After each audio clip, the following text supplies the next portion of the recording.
দেখতে পাচ্ছেন, ওরে বাপরে বাপ, ইউএস বাংলার ক্যাপ্টেন আব্দুল্লাহ ভাইকে সাথে সংবর্ধনা দিচ্ছে জুলহাস ভাইকে। এদিকে সাংবাদিকরা ঘিরে ধরেছে, প্রচুর পরিমাণে লোকের ভিড় দেখতে পাচ্ছেন।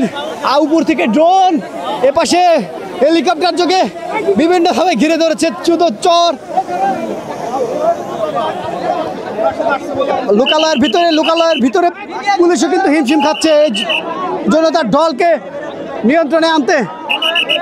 সম্ভবত পুরো বিমান ঘুরে ঘুরে দেখছে।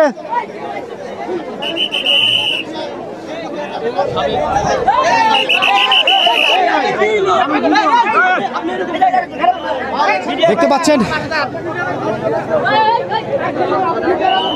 এই বিমান সম্পর্কে নতুন করে তথ্য দিবে ইউএস বাংলার ক্যাপ্টেন আব্দুল্লাহ ভাই। সম্ভবত ঘুরে ঘুরে দেখছেন তিনি সব ঠিকঠাক আছে কিনা।